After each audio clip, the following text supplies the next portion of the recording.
Hey now, we are getting over, and I am the Silver King, Adam Silverstein, here to lead you through these hard times.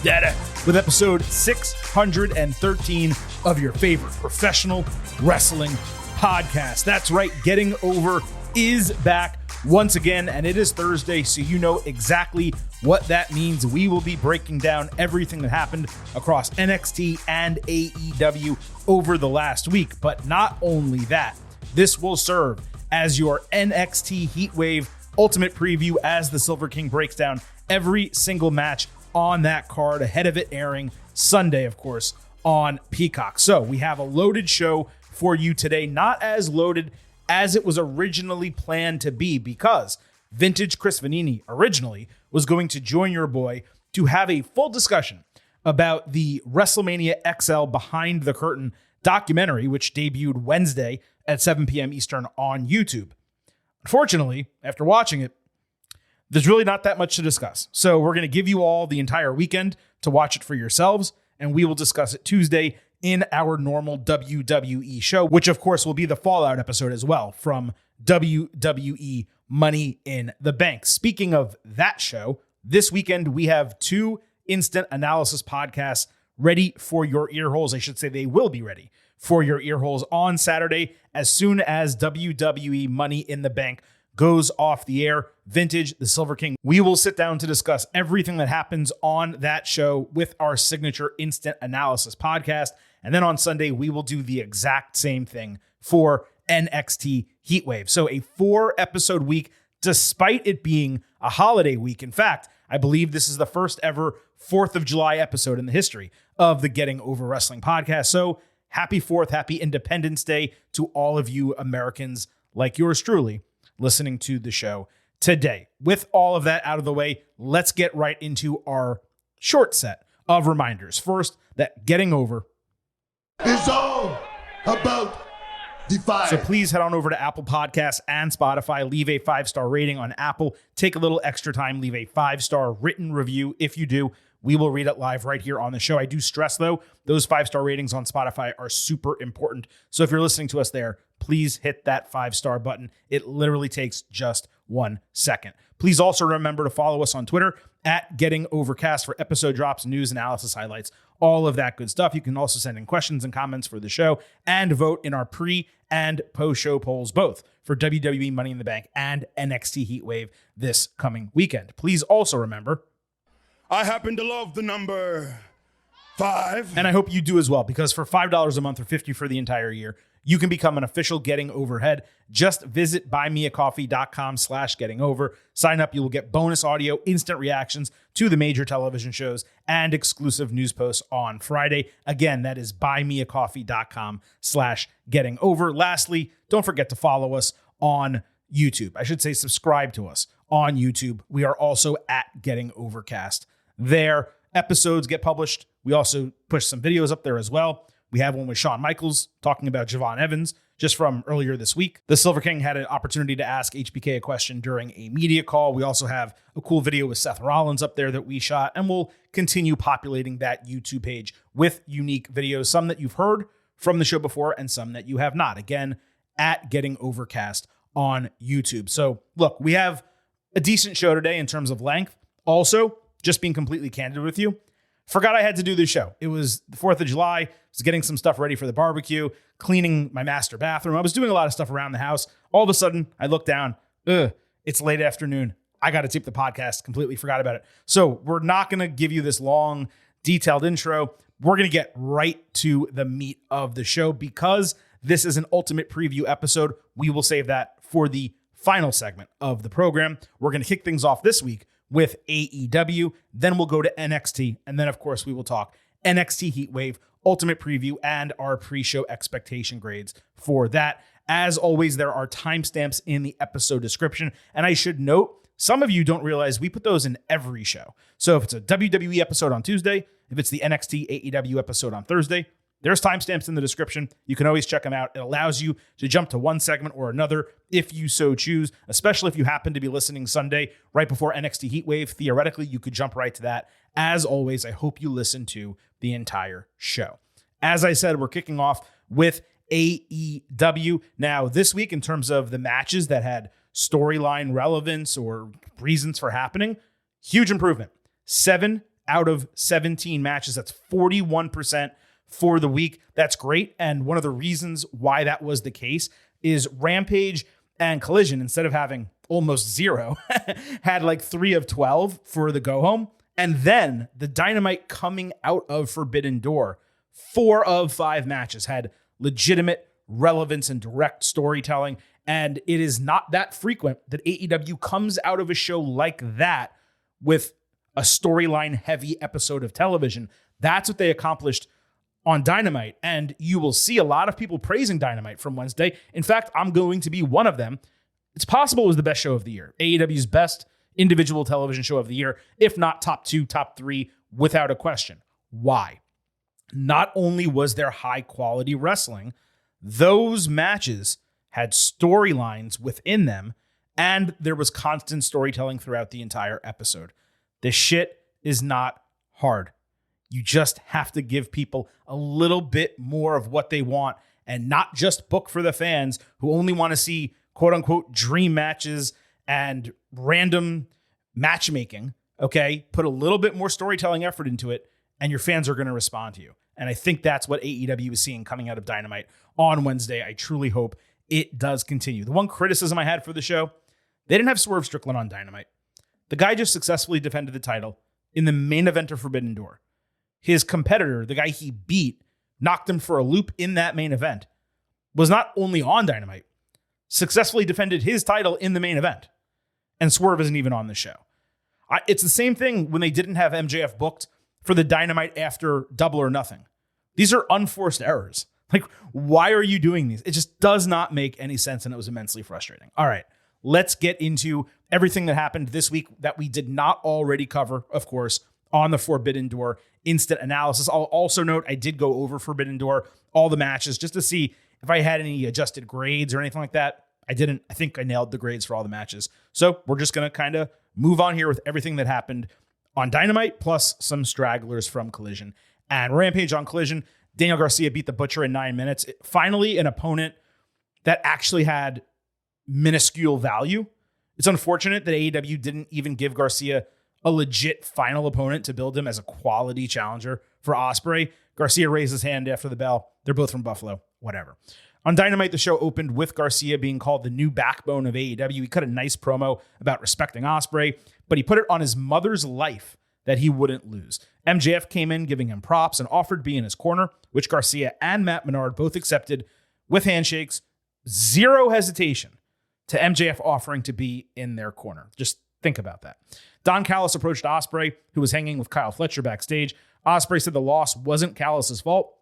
He hit the referee. He couldn't bring himself to do Tiger Driver. He gave Callis props for getting him the Kenny Omega match, the Chris Jericho match, but he wanted out of the family. Callis said he doesn't usually let people out of deals, but he's proud of him, and he's going to allow it this one time.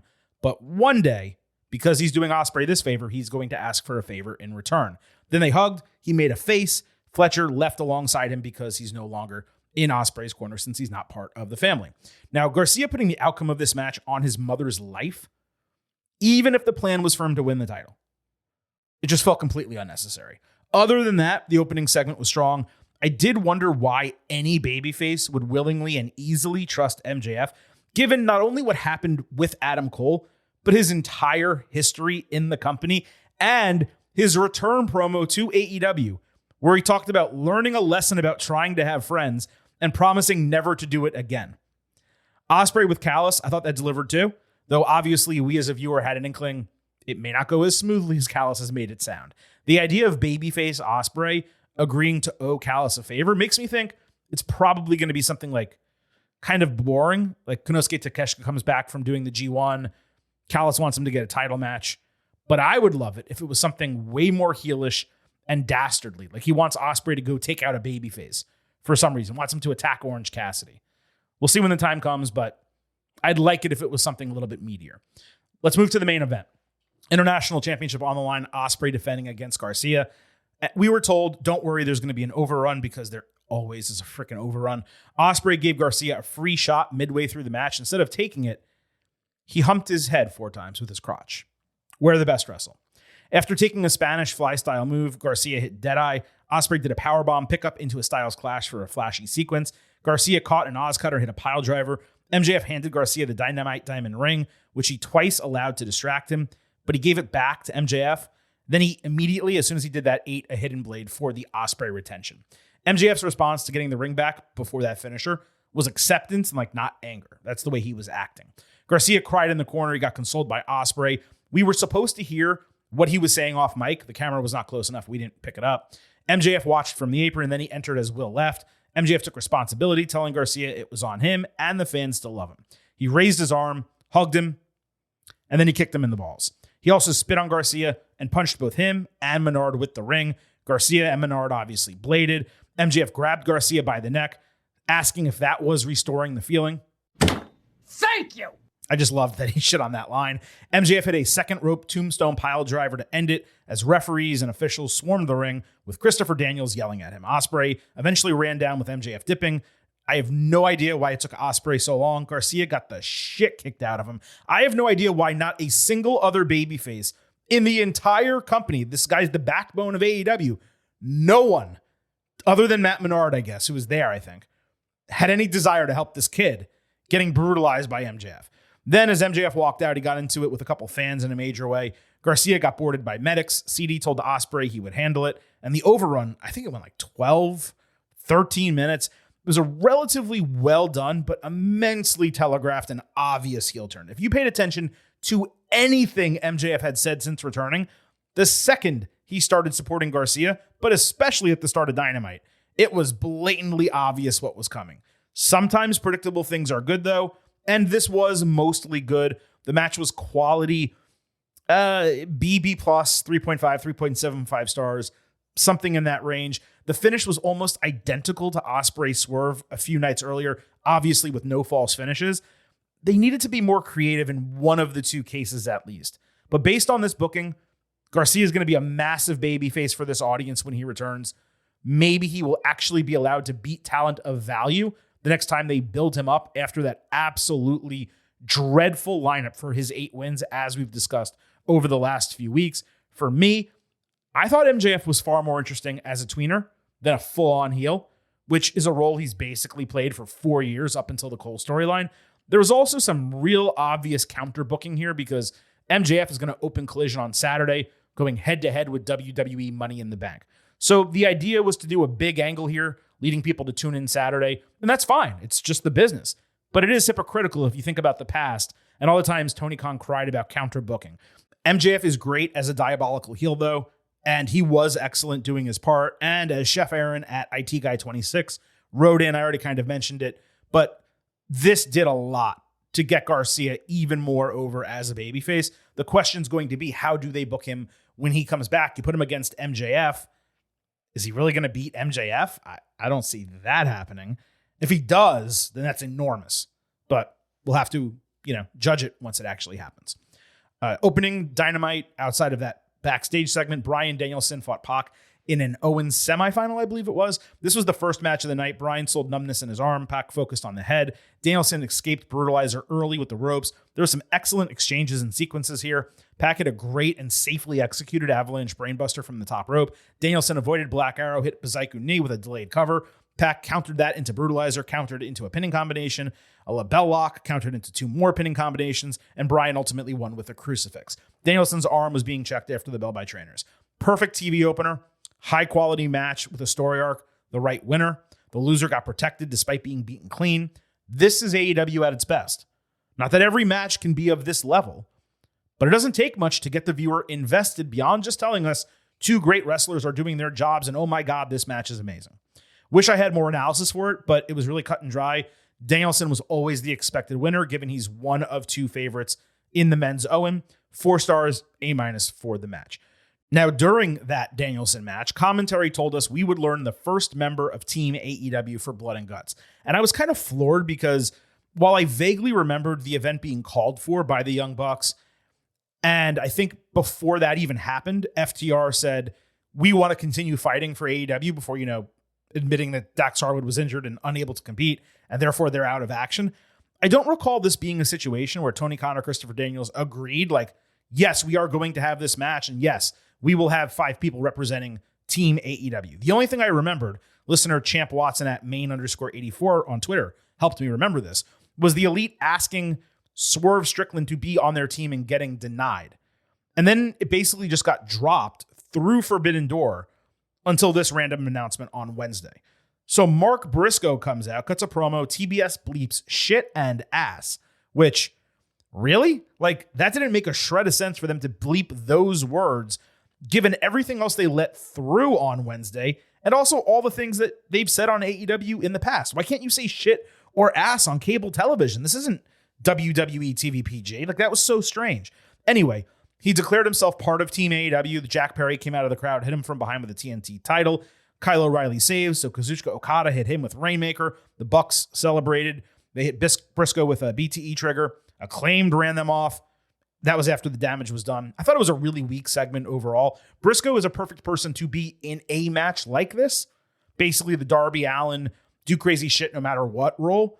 But my question coming out of it is, am I to believe Acclaimed and O'Reilly are going to be the other members of Team AEW? And that would be immensely weak. Even if Swerve ended up being the 5th. That's a weak-ass team. I remember Acclaimed came out on that June 12th show where the Bucks first mentioned doing Blood and Guts. And it was like, Acclaimed? Now, I'm sure they were replacing FTR. But I mean, Acclaimed and Kyle O'Reilly and Briscoe, that's Team AEW? Like the best of the best going up against this, alliance in the Elite that wants to tear down this company? These aren't people that you would expect to win a match like that, is what I'm trying to say. The other thing I'm wondering is whether AEW uses Blood and Guts to debut a new talent. Maybe it leaves 1 or 2 mystery slots. Obviously, the Elite can't find a 5th. At least that's the story we're being told so far. You have Ricochet out there. You have Dijak out there. I'm assuming both are going to be signed. We know Ricochet will be. Starting Ricochet off in this match would be similar to him debuting for NXT in the North American Championship ladder match.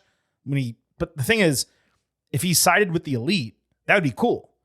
But if he just joins Team AEW, it's nonsensical, because he would have just been joining AEW. I guess they could do the whole corny, I decided to be Team AEW. That's why I signed here type of deal. But I don't know. I just thought it was odd to announce one individual person and for it to come without Tony's involvement or CD's involvement or anything else. It's almost like this match is happening in a vacuum. And really, just every part of this storyline involving these guys, it sucks, guys. That's it. On top of that, Blood and Guts, it's kind of following the old Hell in a Cell track of just doing it annually just to do it. And I kind of feel the same way about War Games in WWE, though they have really built up to the ones that they've done, especially the one involving the Bloodline. This storyline does technically call for an intense match of this level, but they also literally just had one, an Anarchy in the Arena. There was no reason to do Anarchy in the Arena and Blood and Guts in the exact same feud 3 months or 2 months apart. They should have done Anarchy in the Arena. They should have had an 8-man match, street fight. I don't know. I guess it's the same thing technically. So what am I really saying? But to do 2 matches like that in a short window for me is odd. And again, if that team is really going to be Briscoe, Acclaimed, and Kyle O'Reilly, even if it's Swerve or Ricochet in the 5th spot, then that's Elite going 2-0. What exactly are you doing after that? Because you can't go from Anarchy in the Arena to Blood and Guts, the heels winning both of them, and then how do you save AEW? What are the baby faces going to do? Are you just going to run another match at All In, Stadium Stampede at All In, and that one the baby faces win? Like an all-star team? I don't know. It's frustrating. On Collision, there was a video package of Jeff Jarrett's crew members giving him well wishes and confidence despite not being able to go to the ring with him. Total babyface opening package, despite all these guys being heels with no turn or any reason for us to root for them other than pure sentimentality for Jarrett. On Collision, there was a short vignette for Hangman Page showing him from the back walking through his house, reliving all the pain caused by Swerve. My thought seeing this live is that it was absolutely asinine to do this because I have been sure, as I'm sure many of you have been, for weeks that he was going to be the wild card for the Owen. And we said the exact same thing about WWE giving away Cody Rhodes' return for the Royal Rumble 2 years ago. Why the fuck would you do it so blatantly when you can just get a huge surprise pop for the show? If you think Hangman Page is going to draw ratings like his return, I'm sorry, he's not. I'm not saying that no one likes him. A lot of people like him. I like him. But he's not a channel changer. You can just do the surprise of his return, and it's going to hit way better. For them to do that Saturday night for a return on Wednesday, it just absolutely, positively pissed me off. Market zero. So moving to Dynamite, we had the wild card against Jarrett in an Owen quarterfinal. Double J walked out of an interview when asked about the emotions of the match and his inability to prepare. Jay Lethal said he'd never seen Jarrett prepare harder. Hangman Page returned as the wild card with a more heelish theme, wearing a black jacket and black pants with fire on them. The shadows and smoke that were used for his entrance, I did think were a pretty cool vibe. I saw people online speculating who the wild card would be, and I was just dumbfounded. Like, it almost felt like it was forcibly generated engagement because, again, this was blatantly obvious that it was going to be Hangman. Made even more obvious by the Bucks saying they were filling the wild card spot and AEW confoundingly running the vignette that we just talked about. Why would you ruin that? It just doesn't make sense. Anyway, Hangman was immensely aggressive with forearms to the back of Jarrett's head. At one point, he rammed his head into the steel steps like a half dozen times.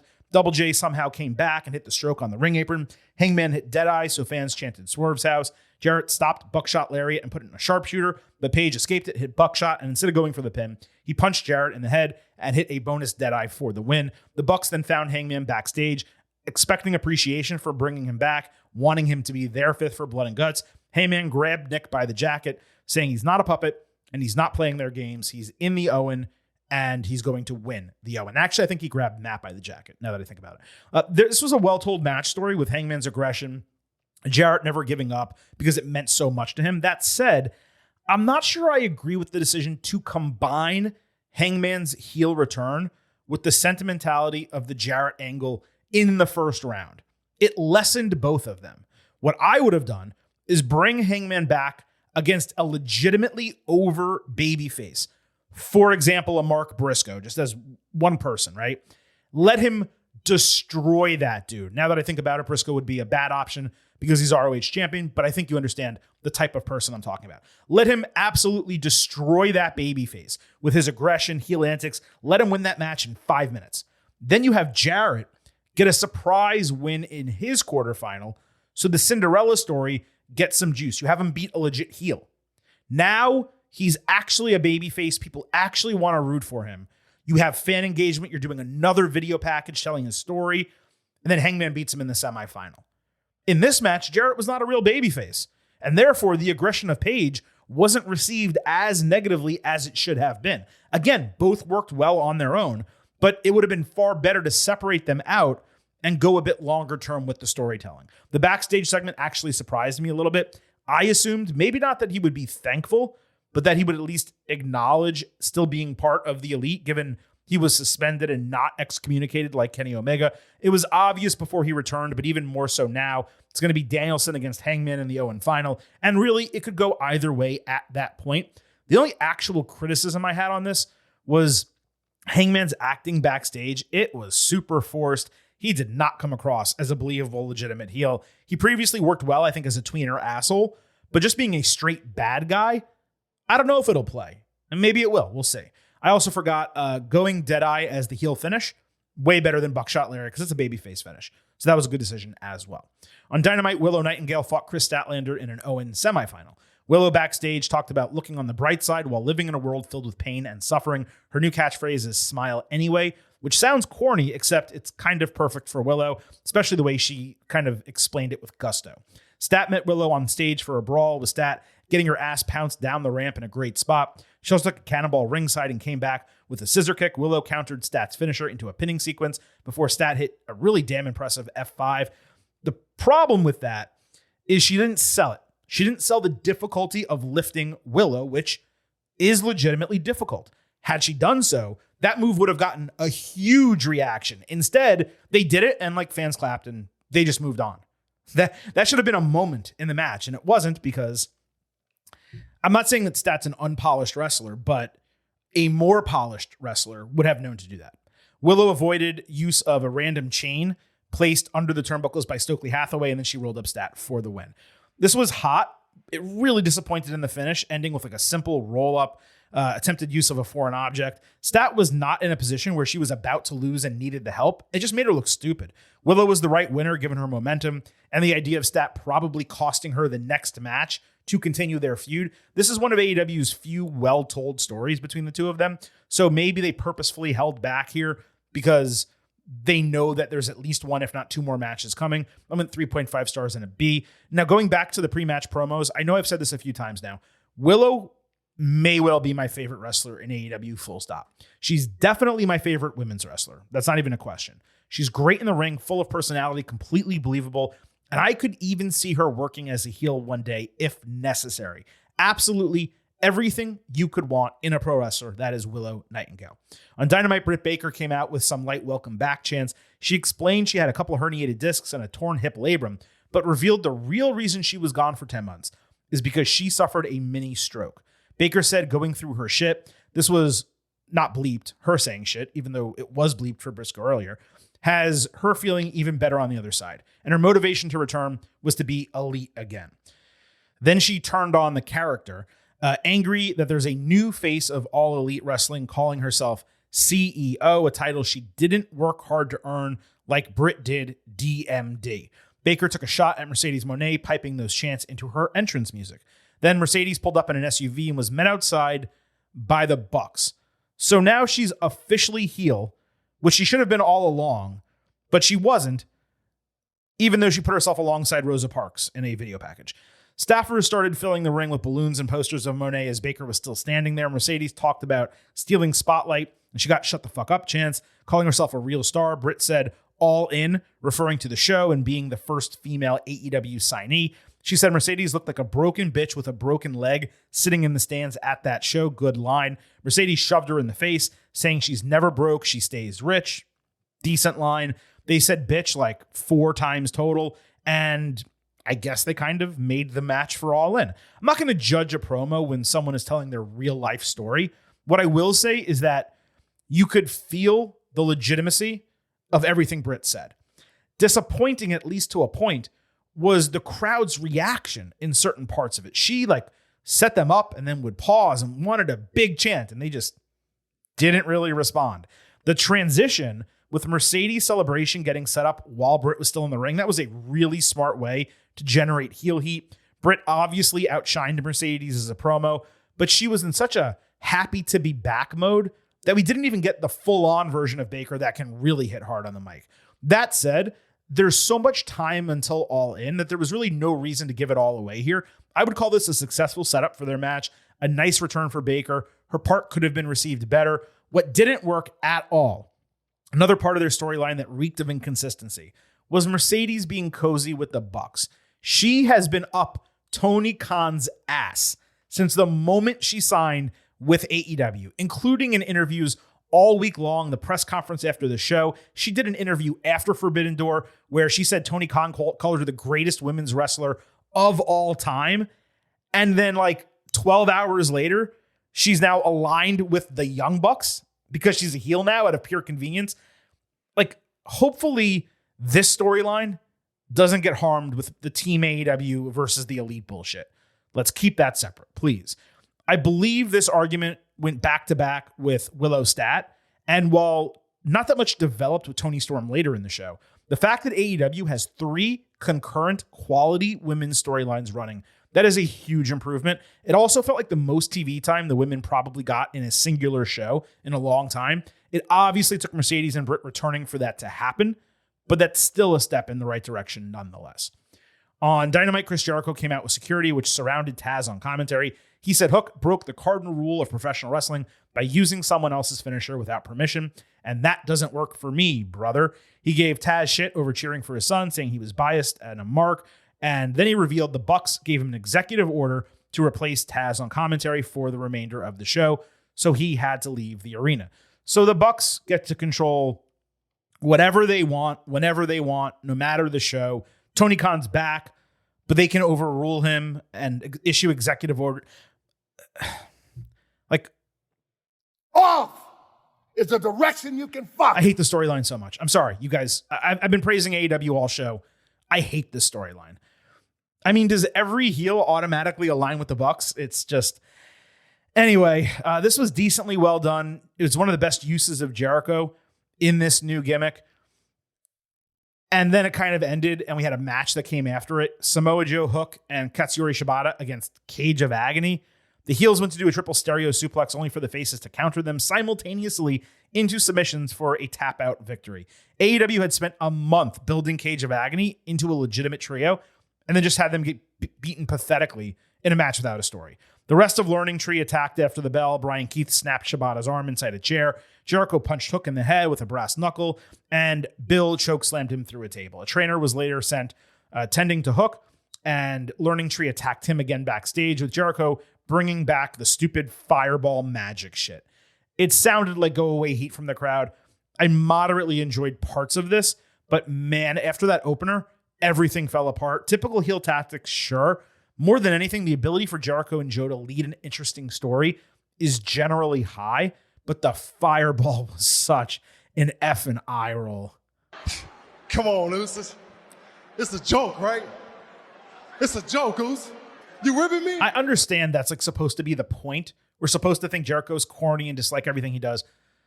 But this was like going fine. And then they just bring back the fireball. It's so frustrating.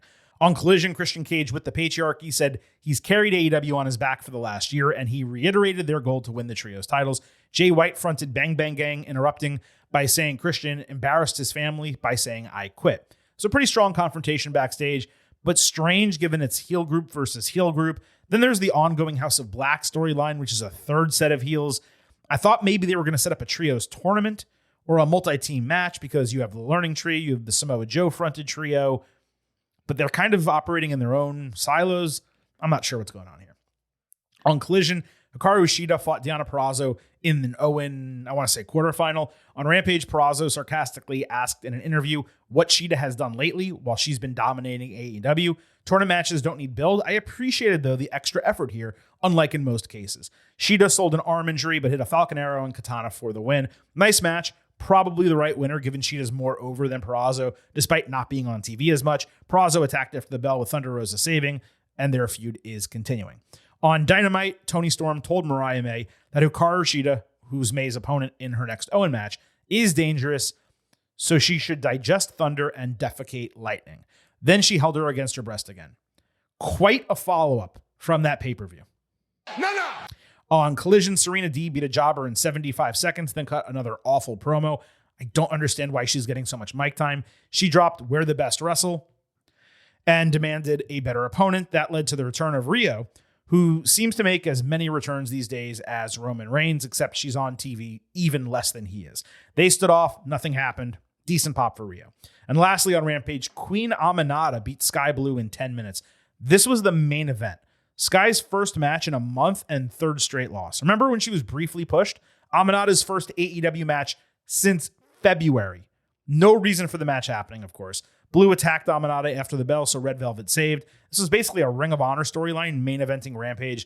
They did show a video package for it, but what a waste and what a weird final match. So that wraps up AEW this week. As you can tell, I very much enjoyed what we got on Dynamite. The rest of it, not necessarily so much, but boy, oh boy, am I fed up with the Elite Team AEW storyline. Just please get it away from me. Let's go ahead and move over to NXT. We're going to first discuss everything that happened on Tuesday night that has nothing to do or little to do with NXT Heatwave. And then, of course, we will deliver your NXT Heatwave Ultimate Preview. So starting on Tuesday, Michin fought Jada Parker in a street fight. This opened the show with Michin wearing old school black and gold NXT gear. Definitely appreciated that. Parker did the rear drop into a trash can.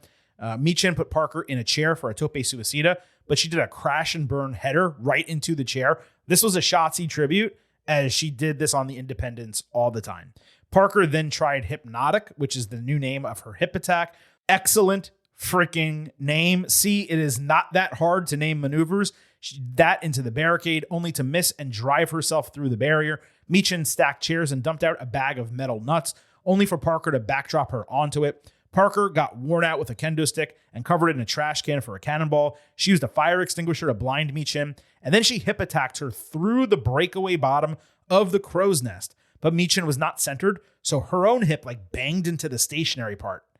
Ouch. She added one more hypnotic in the ring and got the victory in 12 minutes. We talked about this last week. It should have been on Heatwave. Period. This was definitely a PLE-worthy segment and a big win by Parker, obviously beating the main roster superstar. This should theoretically be the end of Michin in NXT, given she's lost title matches and now put over Parker clean. Not really sure what else she could accomplish after this, but it was a nice run. Michin was the ring general here, but Parker was right with her most of the way. Her ceiling is so incredibly high. And you know what? It kind of frustrates me that everyone's jumping on the bandwagon now and saying, oh my God, Jada Parker is going to be a star. We've been on her for months, way before most. Okay, let me tell you that. Jada Parker has it. Man, this was 3.75 stars, B+ for the match. Just a total blast from bell to bell. And not only that, after this was over, not on TV, but simply on social media, Jada Parker did get an opportunity to cut another promo, and I would like you to hear it. Brutal is not half of what Jada Parker can do. You saw me put her through that wall. You saw me make her cry. I almost ripped her fingers off. That is not half of what Jada Parker is capable of. Michin messed around and found out. This is not the HBIC era anymore. This is Jada Parker's era. Thank you. And you look thirsty. Damn straight it is. It is Jada Parker's era, no question about it. Robert Stone was praising Oro Mensah for telling his story last week when Stevie Turner butted in saying the same thing, and then they started arguing. Stone told Mensah he was back in action against Miles Bourne, but he saved the bad news for Turner, who said he won't be permitted to attend Heatwave given his attacks on Ethan Page. Stone was also angry at Turner that she had a solo meeting with Ava. So look, we're in week 3 of this. I hate the entire story concept, okay? It's nonsensical. Why does Ava need 1, let alone 2 assistants? Why are both of them fighting for attention from a 22-year-old first-time GM? How is this the best use of these talents? I'm sorry, this just does not work for me, brother. That is one big pile of shit. Mensah fought Bourne. Damon Kemp brought some brass knuckles in, saying Charlie Dempsey obviously knew about them, due to William Regal, of course, but he had no interest, and he kind of dissed Kemp. Mensah hit a nice springboard moonsault with Bourne standing. Bourne hit some legitimately picture-perfect moves, including an excellent dropkick, and he had the momentum here, but as Kemp got his attention trying to hand him the brass knucks anyway, Mensah ran him into the corner and pinned him. I didn't love the final move from Oro, but other than that, the match was kind of fun. Bourne's first real opportunity to show out, and I mean, look, I don't know if Mensah's getting a push, but with Noam Dar out, it seems like he might be. This was good stuff. Ariana Grace was audibly pouting backstage, trying to get Carmen Petrovic's attention. Grace was upset that she got herself soul snatched, and she also got her heart taken last week, so now she won't be able to compete in her hometown of Toronto. Carmen shared she was from Toronto as well, but Ariana said she's not as Canadian as her, which was just a funny line. JC Jane and Jasmine Nix came in as mean girls. They laughed, and then they went away, and Petrovic stood up to them. Grace was great once again. She never misses, and that led to a match. So we had Petrovic against Nix. Jasmine hit a real nice Shining Wizard. Fallon Henley was impressed watching backstage. No mention from commentary that it was her finisher. There was a great counter from Carmen to move a head scissor into a pinning combination, but Jasmine's shoulders were down for like a 4 count. Terrible botch, both her and the referee. JC distracted for a second time. That allowed Nix to capitalize with the Pele kick for the win. This was the second best of 4 women's matches on the show, but the pin botch was just unacceptable by all parties. You can't make mistakes like that. Jasmine and Carmen both have legitimate ceilings. That's despite both of them still being neophytes. Shawn Michaels appeared with a taped video segment using his senior vice president role to address Brooks Jensen's incident over the last few months, including him making disparaging comments about NXT on social media. Michaels clarified that Jensen was never released from his contract, but he spiraled after breaking up with Josh Briggs, and he was asked to take a sabbatical to clear his head. Shawn said the easy move would have been to release him now, but he believes in second chances, so he's inviting him to NXT next week for a sit-down conversation with Ava about his future. Certainly interesting the way this was handled. Not a fan of like a fake release storyline, so I wish Jensen and or NXT did not use that verbiage in his tweet. But other than that, this has been immensely intriguing and unique. My hope was that he might become like a loose cannon type of character, as ironic as that might be, given Brian Pillman's son is literally on the brand. But it remains to be seen what's going to happen next. It has certainly gotten me interested in Jensen, who you guys know I have been out on, and that's something I've never said before, so it is working. New Catch Republic fought Hank and Tank, so Ledger is now wearing a tanker helmet to the ring, which is absolutely shit corny. Just please don't ever do that again. These guys have heavy machinery vibes, but maybe not in a good way. There was a cool spot where Pete Dunne was being lifted by Walker during a locked-in armbar, so Ledger tagged in for a flying clothesline. Hank and Tank that did a tandem pounce back suplex on Dunne. Tank got caught with a rebound lariat and corkscrew splash, and then Tyler Bate got the 1-2-3. They shook hands out of respect. This went longer than expected. It was a clear test for Hank and Tank. They did well enough, but this never felt like a match anyone got into, including the crowd. So there's only so much to say about it. Brindley Reese fought Izzy Dame. Brindley hit a perfect cartwheel clothesline, far better than Charlotte Flair. Tatum Paxley crawled out from under the broken part of the crow's nest and bent backwards over the middle rope to distract Dame. She missed a big boot on Brindley, but hit a vertical Michinoku driver called the I Drive. Smart name, given her name is Izzy. The vertical aspect, and by the way, they're in Orlando, and International Drive is a big street in Orlando. All for the win in 3 minutes before avoiding Tatum touching her. Reese has in-ring talent. She's not ready for prime time. The gimmick is immensely lacking. Dame has the size and look to be a star. I'm not sure she's ready in ring yet. Meanwhile, Paxley is the one who should be getting a ton of match time and promo time and major promos, and she's still crawling around being spooky. I remain really frustrated that they did not capitalize immediately on the Lyra Valkyria relationship post-WrestleMania with Paxley, who legitimately should be among the top, I would say, 3 or 4 women on NXT right now, and it doesn't feel like she's anything more than a mid-carder. The guys tried to console Reese later, with Idris Enofe repeating the positivity doesn't lead to results. Reese suggested maybe she shouldn't hang around with them anymore, and then they just followed her out anyway. Carly Bright fought Wendy Chu. Kendall Gray was out with Bright, these names. Wendy hit a basement flatliner and snapped Carly's neck with her feet. Then she did a running dropkick with Bright in the Tree of Woe. Chu got knees up on a standing moonsault and hit an arm trap clothesline, plus a chokehold submission for the tap-out victory. Wendy continues to impress with this character and her in-ring ability. She's looking totally refreshed since returning. I maintain, though, there has got to be some video packages and vignettes to better explain why she became this way. What are her goals now? What's her thought process? Like, all we saw were vignettes of someone waking up and then they looked in a mirror and they were bad all of a sudden. Why? Like, give us more, right? They just debuted this new spooky gimmick and there's no details about it. If we are going to buy into it, we need details. I've also said this before about Bright. She is nowhere near ready to be on television. I don't understand why she keeps getting matches. She should be on Level Up. She's also immensely generic, like even more so than Reese, who at least has like a positivity gimmick.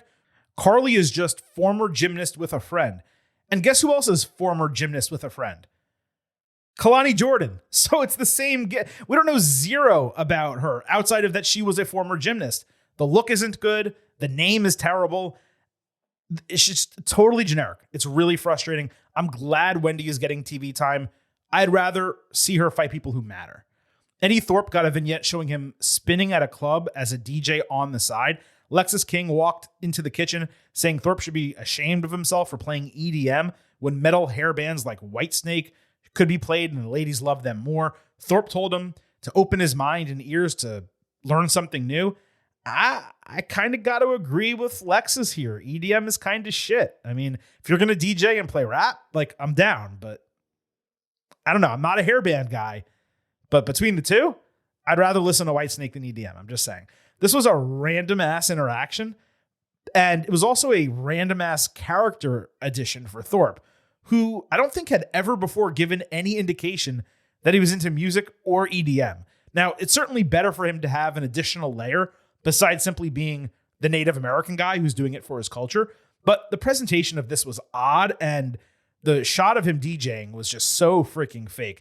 This was probably the most believable and smooth that King has sounded since he debuted. I don't remember seeing him this comfortable before, so that was a huge positive. Then we had Gallus brawling with Tyreek Igwe and Tyson DuPont backstage. Referees tried but failed to break them up. We later found out they were being attended to by medics, and apparently they had a scheduled match that got canceled. I didn't realize that was on the show.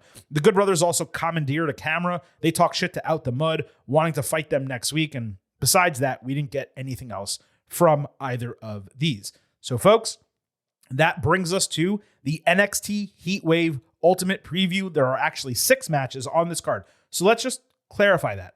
6 matches on Heatwave, 5 matches on Money in the Bank. Now, one of the matches on Heatwave is a kickoff show match, or a countdown, I guess is what they're calling it now, but it's still 6 matches.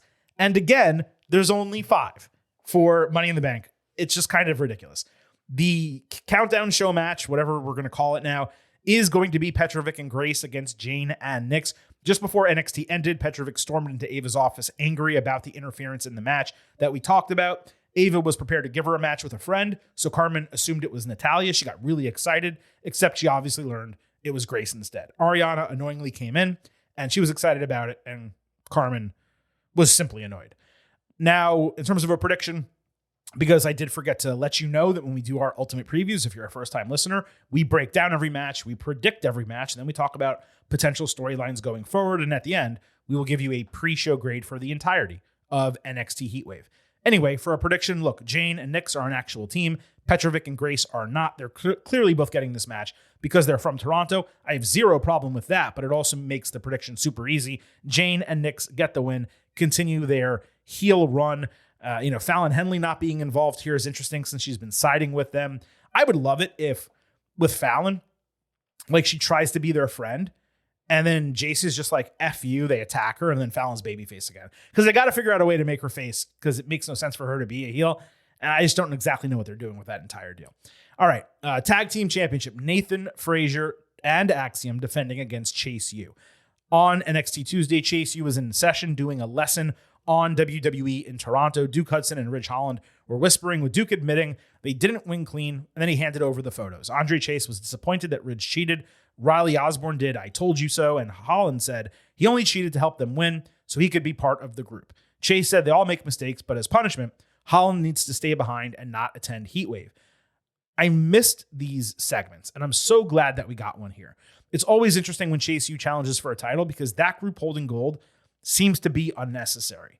Later backstage, Frazier was again focused on his WWE speed match instead of their tag team match, leaving Axiom frustrated. He promised to be fully focused for their match when the time comes, but until then, he has to figure out how to beat Xavier Woods in 3 minutes. Now, before NXT on Tuesday, I was thinking Chase U would wind up taking the titles. If Holland is really not going to be there, it's far more reasonable for Frazier and Axiom to retain. Hell, even if Holland shows up, perhaps it's more likely he cost Chase U the win by accident while trying to help, getting them angry at him legitimately. So this comes off for me as a title retention either way, especially given Frazier and Axiom. They have done great with the straps and their can they coexist? What is your prioritization type of story? It makes more sense for them to get past Chase U and lose to a veteran team than to lose here. The titles have hopped around too much. There's only been one reign longer than 3 months since Imperium held the straps back in 2021. That one reign was Gallus, and it was immensely boring. Frazier and Axiom really should retain here if the goal is to help rebuild the tag team division because they can put on great matches with anyone. There's a lot more story to tell. So I have the baby faces retaining the titles. Let's move to the Women's North American Championship. Kalani Jordan defending against Sol Ruka. Lani got a promo highlight package showing off her gymnastics background. She said there's a lot of pressure being the first champion, and she'll be retaining the title. It was probably the most natural and relaxed that Lani has ever sounded, probably because it was taped. Ruka later said she never played by the rules growing up. She taught herself gymnastics on the beach and in the park as a kid. There were similar highlights shown of her collegiate career. She said Lani was the better woman at Battleground, but failure is part of the path to success, and she'll therefore leave as champion. Now look, if I was booking the damn territory, I'd have Sol Ruka win because I disagreed from the start with Kalani being the first Women's North American champion. But as far as I'm concerned, they are clearly setting up for Jada Parker to be the next Women's North American champion whenever the hell that happens. There's not another NXT event that has been announced after Heatwave. Now, obviously, they can do a TV special whenever they want, and they probably will. But as far as I know, and I'm assuming they'll probably end up announcing something during Heatwave, but there's nothing else set for the end of the year. So whenever that next major event happens, or simply whenever she gets the title opportunity, I do believe Jada Parker will be the next Women's North American champion, but you're not going to switch the title off Kalani Jordan, who, despite, for me, her being the wrong winner coming out of Battleground, and I don't think she's done a great job with the title since, you're just going to completely bury her if you have her drop it in a month. So for all those reasons, I have Kalani Jordan retaining. It's going to be interesting because Sol Ruca is a better talent with a higher ceiling. In the ring, they're both capable, but they're still both neophytes. So I don't exactly know how this match is going to go, but I do have Kalani retaining. I'm going to guess it's going to be like a pinning combination or something like that. I don't believe there's anyone backstage that's totally against Sol, so I don't think an interference would make sense. It's going to be interesting if they do a babyface versus babyface booking with a clean victory and no interference. So I am kind of curious to see how this will go. The Men's North American Championship will also be on the line. Oba Femi against Wes Lee. If Wes loses the match, he will not be able to challenge for the North American title again during Oba's entire reign. Wes got a promo package that reminded about his injury and return as he talked about being ready to run through Oba. We saw this huge hulking shadow appear behind him and get bigger and bigger as he kept talking. It was a stylistic device of Femi being like this foreboding presence, but he never actually showed up. Oba understood Wes has had an incredible reign with the title, I guess, in the past, and that he has a connection with the fans, but this is his last chance to regain the title that made him a name in NXT. Femi said Lee is great, but he's going to crush his body and his dream all at once. This was well done both ways. The build to this match has disappointed over the last few weeks, but this was a solid go-home that added some much-needed gravitas to the match that these guys were not able to accomplish going face-to-face. For me, this is the most difficult handicap on the entire show. On one hand, if Wes Lee loses, right, it helps further establish Oba by beating the quote-unquote best North American champion. And it allows Wes to kind of transition into the main event scene, which, while he is diminutive and he is undersized compared to the rest of that division, he would be a great babyface challenger for a heel champion. On the other hand, if Oba Femi is going to lose this title, the quote-unquote greatest North American champion being the one to beat him also makes all the sense in the world. And because of his speed, there's a natural benefit, a natural advantage that Wes Lee would have in kayfabe going up against Oba. I just can't necessarily come up with the scenario where he wins a regular match. Now, if they had one that was a street fight or a falls count anywhere or last man standing, then I could see a more realistic path for Wes beating Oba. But my guess is what I said at first, that Wes is going to fail here, not be able to challenge for the North American title, and refocus himself. There's an opportunity for him to go to TNA and work with the Rascals, do a bit there. I mean, I know they want to reform that. All three guys do, of course, because they're all really close friends. He could do that. Then he could come back and be a challenger for the NXT championship. I do not see him going to the main roster in the next year. So yeah, I'm going to take Femi to retain the title. But this one, if there's any match that I'm the least confident about, if I was doing confidence ratings for each of my picks, this would be the lowest. Because I do think there's a good chance that Wes could win. But again, I will go with Oba Femi. For the women's championship, we have Roxanne Perez against Lola Vice. Now, they met in the ring for a contract signing, though Roxanne came in with 2 security guards given Lola attacked her last week. The guys were the real-life boyfriends of Maxine Dupree and Cora Jade. Perez had a cutting line about Bellator that landed like a wet fart. Vice completely missed her cue in the back and forth. Roxy said Lola would probably kick her ass if this was MMA, but in the wrestling world, styles make fights, and Vice won't be able to keep up with her. Lola told a babyface story and started badly fake crying, saying she had to stop Olympic training and go into MMA to provide for her sick mother. Roxy said she respected the story, but everyone has the same goals. Everyone's been through trials and tribulations. She ran down her list of victories, saying she's building up a legacy at age 22, and Vice promised to become the first Cuban-American champion. Then she took out one of the dudes, dropped a bonus line, and then as she was walking up the ramp, she stopped. She's still fake crying, and she starts shaking her hips, which is just hysterical. This, folks, was awful. It was the worst segment that I think Roxy's been involved in since her debut in NXT. Don't get it twisted. She was weak on the mic here, but she also had absolutely nothing to work against. Lola may be a lot of things. An actress is not one of them. I saw her getting some praise for telling her story. I mean, sure, credit for opening up. Like, that's tough to do as a human. So credit to her as a human for allowing that to be part of her story. But she is crazy robotic on the mic. Her intonation is terrible. Every phrase she utters ends on a high note, and she has like negative improv skills. It is clear that every word needs to be scripted for her, to basically the point that she missed a cue and just stood there like an idiot at one point, needing Perez to like say the next line or cut a part of the promo and save her. The cherry on the shit sundae was the fake crying, which was so awful and transparent that it was groan-inducing. Vice can bang around in NXT Underground and get carried by experienced talent, but left to her own devices, she is nowhere near ready for the NXT main event, let alone the main roster.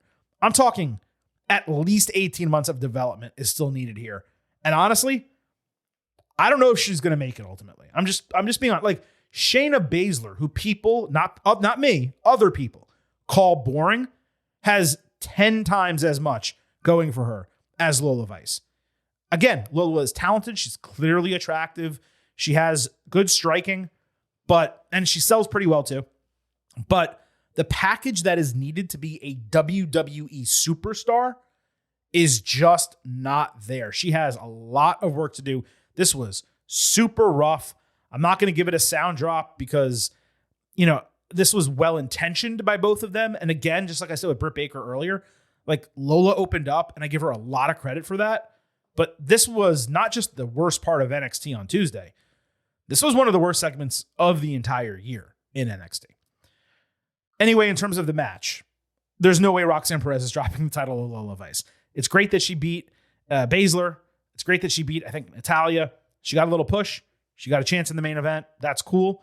If Roxy drops the title, it needs to be someone who could actually carry it, like a Fallon Henley, a debuting Julia, or a main roster superstar at this point. And it's just not going to be Lola. It's as simple as I can say. Roxanne Perez will retain the NXT Women's Championship at Heatwave. Let's move to the main event, which will be a fatal four-way match for the NXT Championship. Trick Williams defending against Siobhan Evans, Ethan Page, and Shawn Spears. Evans got a promo package, shocked that his first PLE match was a main event, saying he's never even left the United States before. He said he's not scared of the competitors, but it's all respect with Trick. Spears had a similar package, said he's frustrated about the young talent not heeding his advice, so he's going to lead by example instead. Page talked about building a reputation around the world, but now competing where he's always needed to be. He was confident about taking care of Trick and Siobhan, saying he respected Shawn, but there was only room for one of them. Williams got one too, saying this was his biggest test yet. Page's was definitely the best of the four, but Evans was pretty damn close to him. The Spears one and the Williams one were both just weak and unnecessary, but the goal was to do 4 promo packages, one for each guy. There were way too many of these short promo, like, go-home builds. Now, I'm glad that they had a contract signing main event in this storyline. Otherwise, it would have been even more repetitive from what they did on the rest of the episode. And I should take this opportunity to say, like, NXT for the last just 3 weeks, 4 weeks, coming out of Battleground, all the hotness they had Joe Hendry, they had Sexy Red, the build to that show. I'm not saying it's a bad program all of a sudden, but the quality has significantly dropped, and they really need to pick it up coming out of this holiday week. And really coming out of, I should say, Money in the Bank weekend with this show. Now, as I said, the contract signing main event TV, Trick was the only one who got an entrance. He got the crowd hype as usual. Page pointed out that he would have won the title at Battleground if not for the referee, but this time he doesn't even have to beat Williams to win. Trick said he'd add Page as a line to his growing resume. Spears said he loves Williams' emotion because it will cost him the title. He remarked about Evans only being 20, which pissed him off and led to him immediately signing the contract. He admitted that he's a bit nervous for Sunday, but said he's equally excited. Then he asked Spears how much experience he's had holding the NXT title, which got a huge reaction, and that was a good line. Williams said he liked Evans a lot. The sky is the limit for him, but the one thing he can't do is beat him for the NXT title. Evans got in Spears' face, calling him a bum after he made another remark about his age, and it exploded from there, with Trick and Siobhan putting the Canadians through the tables before standing off with each other to end the show.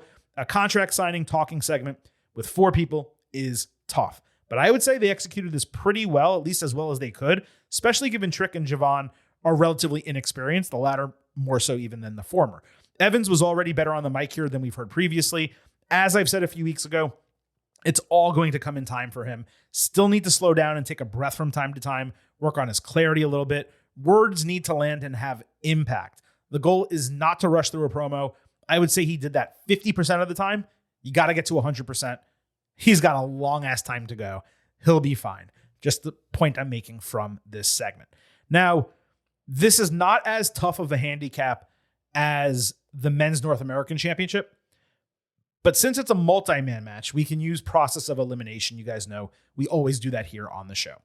Evans is not going to win the title at age 20, especially not in a situation like this where Trick would be the one losing the strap. Spears, unironically, is a good hand. And while it's fine that he's challenging in this match, there should never be a case where he becomes the main champion on this brand unless they're in a bind and they need someone to fill in temporarily. Maybe a tag team title for him, maybe a North American title, nothing more than that. So that brings us down to Trick and Page. Plus, we need to decide who is going to take the fall. Now, given Evans just got pinned by Spears and Page in succession, even though he's 20, he probably needs to be protected a little bit here. I could see him getting murked outside the ring and just being like removed from the finishing sequence. The most sensible finish would be Williams over Spears because Trick would get his win back from getting pinned on television. But if we look at NXT right now, unless or until Ricky Starks comes in, and while that should be the expectation, it's hardly set in stone. The only people other than Page that would make sense to beat Williams would potentially be Wesley or Femi. And Oba, he's fine carrying the North American title. He is nowhere near ready to get the main championship. So while theoretically Trick could retain here with Ethan getting another one-on-one opportunity given what happened at Battleground, it probably makes more sense for Page to win with Williams demanding a rubber match between them. If memory serves, I had Trick retaining at Battleground since it was their first meeting. With the possibility existing here of Williams losing the title without getting pinned, I'm going to go with Ethan Page as the new NXT champion, throwing Williams out after he lands a trick shot, and then he pins Spears for the 1-2-3. So Williams gets tossed out of the ring, Page pins Spears, wins the championship. Sean can take the fall. It protects Trick, and Javon does not need to lose for a third time. I think that is the best way that this match can go, and it's also how I would book it if I was booking the damn territory. So that goes ahead and wraps up the NXT Heatwave Ultimate Preview, bringing us to our pre-show expectation grade. Now, with WWE and NXT of late, we've been pretty generous from the standpoint of giving benefit of the doubt, or even if it's a short card or doesn't look that immensely strong. Whenever we on this podcast have given a low expectation grade, they've always exceeded it every single time. So therefore, we've started pretty much going with A- or B+ as our baseline for most shows. I'm not going to go with that here. I'm just straight up. I'm going to say this is a B. And I'm going to say it's a flat B, 85 out of 100. Why do I say that? Well, I think the main event's going to be great, actually. Between Trick, Javon, you have two ring generals, two real experienced guys, and Ethan Page and Sean Spears. I have a feeling that is going to bang. I don't know about the rest of the card. How are Roxy and Lola going to work together? Roxy's really good in the ring. Lola's good with striking. They certainly didn't mesh on the mic. Can they mesh together in the ring? Oba and Wes Lee. Wes's return has not been great. Oba has mostly shined when he's been in multi-person matches. Now, Wes is going to sell his ass off for him, and there's going to be some really cool spots. But is it going to be competitive enough where we call it a great match at the end? Kalani and Sol, two neophytes, working. What the hell is that going to look like? You know, I don't have high expectations for that, even though I'm interested in seeing it. In terms of the quality and ability for them to go, I don't know. Now, I'm kind of discounting. I'm remembering Nathan Frazier, Axiom, and Chase U. That actually could and should be a banger. All four of those guys can go. Frazier and Axiom are super exciting, but is that going to be an A match? I don't think it probably will be. And then you have the kickoff show match, the countdown show, which is three people who have barely worked in NXT. And then you have JC Jane, who's probably going to be the ring general for the entire match. So there's nothing on this card that screams out to me, Silver King, how could you not give this an A-? And a B+, I think, is probably the ceiling for what we're going to get. Could there be returns and debuts and shocking bookings that take this over the top? Absolutely. That's possible with any show, but I'm just not that bullish coming into it. So again, I'm going with a B, an 85 out of 100. There's nothing wrong with that necessarily, but if they can exceed that expectation, then the Silver King is going to be plenty positive on Sunday night coming out of NXT Heatwave. So folks, let's go ahead and wrap up this edition of the Getting Over Wrestling podcast. On the way out, I will remind you, if you have not listened to it already, make sure you check out our WWE Money in the Bank Ultimate Preview, an excellent, if I do say so myself, WWE episode alongside vintage Chris Vanini that we published on Tuesday, right before the holiday extended weekend, let's say, began.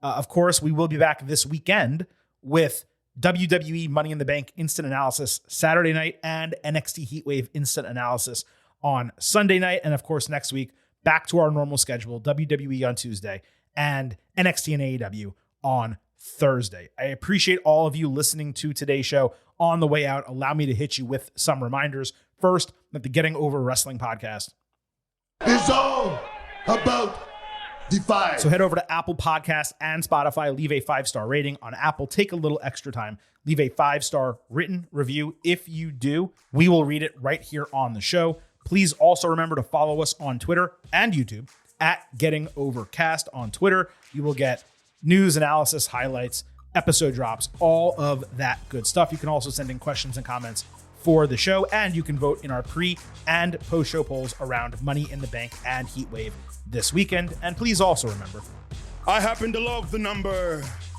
5. and I hope you do as well, because for $5 a month or $50 for the entire year, you can become an official Getting Overhead.